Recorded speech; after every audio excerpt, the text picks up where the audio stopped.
Eyang Cerita mempersembahkan cerita silat klasik Indonesia dengan judul Mata Air di Bayangan Bukit. Cerita silat fiksi ini mengisahkan rebutan harta karun di daerah terpencil pada zaman Kesultanan Demak. Selamat membaca dan mendengarkan. Sahabat MADBB Jeliteng semuanya, Eyang doakan semua dalam keadaan sehat dan dilancarkan rezekinya. Mari kita dengarkan cerita silat ini. Mata Air di Bayangan Bukit. Episode 21. Namun ternyata mereka tidak melihat seseorang berbuat sesuatu atas perempuan itu. Yang mereka lihat adalah orang yang disebut iblis bertangan petir dan orang yang bernama Bantaradi itu berdiri tanpa berbuat apa-apa. Tetapi mereka tidak mendengar kata-kata yang telah diucapkan oleh orang yang disebut iblis bertangan petir itu. Namun, ternyata bahwa akhirnya hati Jeliteng menjadi cair juga melihat perempuan itu menjerit-jerit.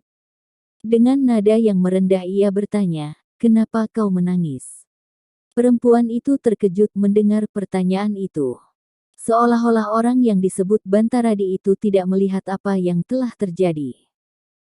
Namun dalam pada itu Jeliteng bertanya lebih lanjut, "Seharusnya kau menangisi keadaanmu.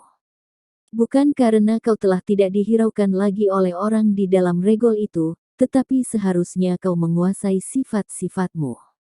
Kau benar-benar seorang perempuan yang tidak berhati dan tidak berjantung. Kau sudah mempunyai seorang suami. Tetapi kau lari kepada laki-laki lain. Itu pun masih dapat dimengerti, karena mungkin kau memerlukan sesuatu yang tidak ada pada suamimu. Tetapi yang paling gila adalah pikiranmu untuk membunuh suamimu yang sudah tidak berdaya. Ia juga akan membunuhku," tangis perempuan itu. "Itu karena kau akan meninggalkannya. Sebelumnya ia sudah berulang kali mengancam akan membunuhku. Ia terlalu kasar dan selalu menyakitiku setiap hari. Tetapi ia tidak benar-benar membunuhmu. Sedangkan kau benar-benar mendorong laki-laki yang tidak tahu diri itu untuk membunuh." Perempuan itu menunduk dalam-dalam. "Lihatlah masa lalumu, yang cacat dan yang bernoda, ingat-ingatlah. Kau tidak akan mengulanginya lagi," Jeliteng berdesis sambil berpaling kepada laki-laki yang tersandar dinding, namun yang perlahan-lahan mulai mencoba untuk bangkit dan duduk dengan tegak. Ia mulai menyadari dirinya, berkata Jeliteng, "Yang baik, kenanglah agar kau dapat menemukan suasana itu kembali." Perempuan itu memandang laki-laki yang mulai duduk sambil mengusap titik darah di mulutnya. "Laki-laki itu adalah suamimu," berkata Jeliteng. Perempuan itu masih termangu-mangu. Sementara iblis bertangan petir itu berdesis, "Tidak pernah terjadi peristiwa semacam ini sebelum kau menginjakkan kakimu di sini, Bantaradi. Kalian sudah terlalu jauh tenggelam ke dalam adat dan kebiasaan yang buram." Lalu katanya kepada perempuan itu, "Hei, apakah kau tidak ingat bahwa laki-laki itu adalah suamimu? Suamimu yang kesakitan dan terlepas dari bahaya maut. Betapa buruknya laki-laki itu, tetapi tentu pernah terjadi suatu masa yang memberimu kebanggaan." Perempuan itu masih termangu-mangu. Sementara Jeliteng berkata kepada laki-laki itu dengan lantang, "Terimalah perempuan itu kembali sebagai istrimu. Ia tetap cantik. Rambutnya akan segera tumbuh lagi. Tetapi sifat-sifat kalian pun harus berganti seperti rambut perempuan itu. Yang buruk harus kalian potong sampai ke pangkalnya. Carilah bentuk kehidupan yang baik." Laki-laki itu termangu-mangu. Namun perempuan yang menangis itu tiba-tiba saja bangkit sambil berkata, "Apakah aku dapat kembali kepadanya?" Jeliteng memandang perempuan itu sejenak. Kemudian ia pun berpaling kepada laki-laki yang mulai dapat duduk dengan tegak itu. Katanya, "Hei, bukankah kau mengerti maksudku?" Laki-laki itu memandang Jeliteng sejenak. Namun kemudian ia pun mengangguk. "Nah," berkata Jeliteng, "kalian adalah pengantin baru. Kalian harus mulai dengan kehidupan yang lain dari yang pernah kalian lakukan. Perempuan itu menunduk, namun ia pun kemudian melangkah mendekati suaminya. Perlahan-lahan dan ragu-ragu ia berjongkok di sampingnya. Namun kemudian ia pun mencoba membantu laki-laki itu berdiri. Dengan susah payah laki-laki itu berdiri berpegangan tangan istrinya. Kemudian mereka pun melangkah selangkah demi selangkah kembali ke rumah mereka. Perlahan-lahan sekali, karena suami itu masih terlalu lemah. Orang yang disebut iblis bertangan petir itu tertawa melihat kedua orang itu. Kemudian dengan nada datar ia berkata kepada Jeliteng, "Kau memang orang luar biasa. Kau dapat mengalahkan 3 orang gegeduk yang tidak ada bandingannya di daerah ini meskipun mereka bertempur bersama-sama." Jeliteng tersenyum sambil bertanya, "Bagaimana dengan kau?" "Aku termasuk salah seorang yang disegani. Tetapi tentu tidak untuk melawan 3 orang sekaligus. Mungkin aku masih bersedia mencoba untuk melawan 2 orang. Tidak lebih." Jeliteng tertawa. Katanya, "Kau selalu merendahkan dirimu. Sifatmu itulah yang meragukan." Tiba-tiba saja orang itu berkata dengan sungguh-sungguh. Jeliteng terkejut, sehingga ia pun bertanya, "Apa yang meragukan padaku? Kau tidak sesuai bekerja bersama orang-orang Sanggar Gading. Kau terlalu baik hati. Itulah yang sejak semula menjadi persoalan bagi kami. Di perjalanan, ketika kau membantu Cempaka bertempur, sebenarnya kau dapat membunuh lawanmu. Tetapi itu tidak kau lakukan. Kau biarkan beberapa orang itu melarikan diri. Sekarang, dugaan itu semakin jelas. Seharusnya kau bunuh ketiga orang itu sekaligus dan kau ambil perempuan itu, meskipun kelak akan kau lemparkan kembali." Wajah Jeliteng menjadi tegang. Dengan suara bergetar ia bertanya, "Kau juga hidup dalam dunia yang hitam itu?" Orang itu tertawa semakin keras. Katanya, Sanggar Gading adalah tempat orang-orang yang bertindak dengan tegas tanpa ampun. Jika kami masih dihinggapi rasa ragu-ragu, maka tugas kami tidak akan selesai. Tetapi sikapmu dalam persoalan perempuan ini meragukan. Kau tidak tegas-tegas mengatakan bahwa mereka harus mati. Justru kata-katamu agak miring pula bagiku, desis Jeliteng. Orang itu tertawa. Katanya, "Aku sudah terpengaruh oleh sikapmu. Biasanya sikap yang baik itu tidak mudah menjalar. Tetapi sifat-sifat buruk dengan cepatnya merambat dari satu orang kepada orang lain. Kau sadari keadaanmu sepenuhnya." Orang itu tertawa semakin keras. Katanya, "Jangan mengira bahwa aku tidak mengerti buruk dan baik. Jangan menganggap aku orang yang tidak mengenal batas-batas kehidupan. Jadi apa yang sudah kau lakukan selama ini? Aku sudah memilih. Dan aku mengerti bahwa yang aku lakukan itu tidak disukai oleh banyak orang, karena mereka menganggap bahwa yang aku lakukan bukanlah yang baik.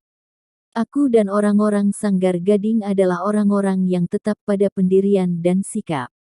Tegas dalam perbuatan dan tidak pernah ragu-ragu. Apakah ia akan membunuh atau akan melakukan perbuatan-perbuatan lain, apakah perbuatan itu baik atau buruk?" Jeliteng menjadi berdebar-debar. Ia sudah melakukan kesalahan, justru karena ia berhasil menolong seseorang dan karena ia telah mengembalikan perempuan yang hilang itu kepada suaminya. "Kisanak," berkata orang itu kemudian, "mudah-mudahan orang-orang Sanggar Gading mempunyai penilaian lain terhadapmu dengan penilaian mereka terhadap orang-orang Sanggar Gading sendiri.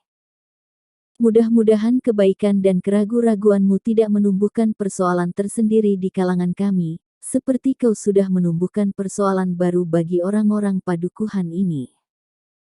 Jeliteng menarik nafas dalam-dalam. Betapa dadanya terasa bergejolak, namun ia masih berusaha menjaga perasaannya. "Kisanak," berkata Jeliteng kemudian, "perbuatan itu bukan ukuran. Yang aku lakukan adalah bukan persoalan yang dihadapi oleh orang-orang Sanggar Gading. Aku tidak tahu, apakah orang-orang Sanggar Gading menganggap aku seorang yang ragu-ragu atau orang yang tidak bersikap, tetapi ajakan cempaka telah menarik perhatianku. Dalam keadaan yang gawat, aku pun tidak akan sempat berpikir panjang dan ragu-ragu. Orang yang disebut iblis bertangan petir itu tertawa. Katanya, marilah, singgahlah di rumahku barang sejenak. Kita akan bersama-sama pergi ke Sanggar Gading. Jeliteng menarik nafas panjang. Namun tiba-tiba saja ia bertanya, siapakah namamu? Apakah aku juga harus memanggilmu iblis bertangan petir? Orang itu tertawa pula. Jawabnya, namaku Rahu. Aku tidak tahu kenapa orang tuaku menamakan aku Rahu.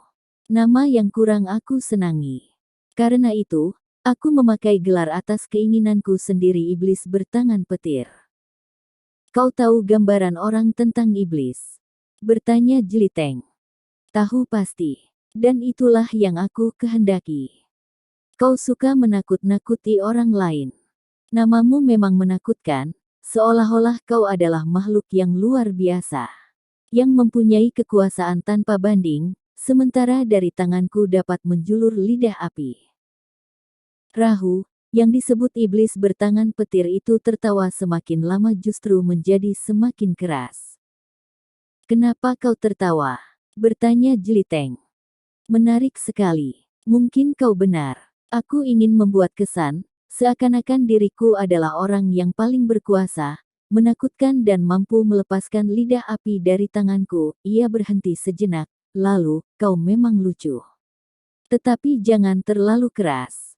Meskipun orang-orang yang menonton pertunjukan ulangan dengan kedua suami istri itu sebagai pusat perhatian telah pergi, tetapi jika masih ada yang mendengar kata-katamu itu, maka nilai dari gelar itu akan susut. Apakah mula-mula orang di padukuhan ini percaya bahwa kau mendapat gelar itu karena sesuatu kelebihan yang ada padamu? Iya.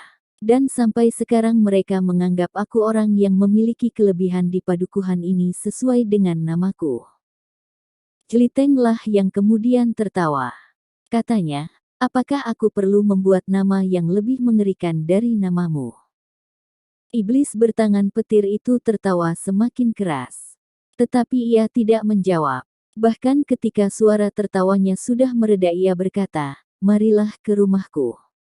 Besok kita melanjutkan tugas kita yang lebih berarti daripada permainan gila ini. Besok kita pergi ke Sanggar Gading. Bertanya Jeliteng. Iya. Besok kita akan berkumpul untuk menentukan saat-saat yang gawat.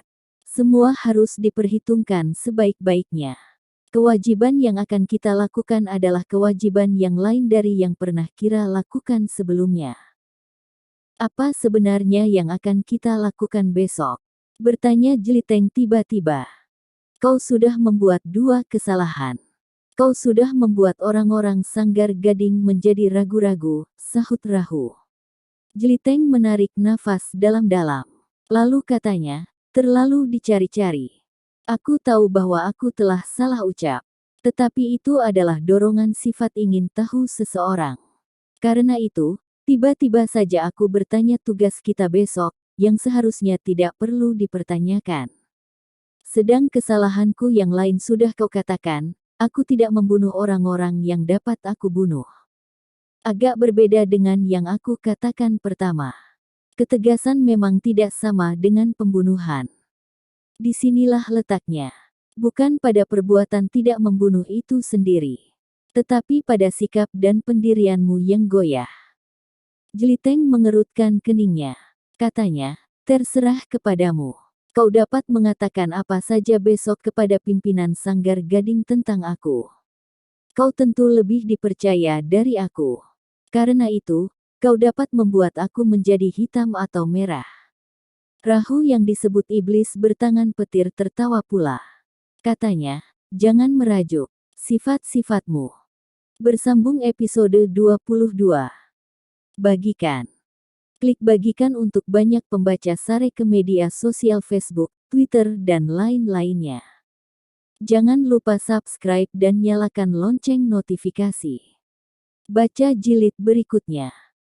Atas perhatiannya saya ucapkan terima kasih.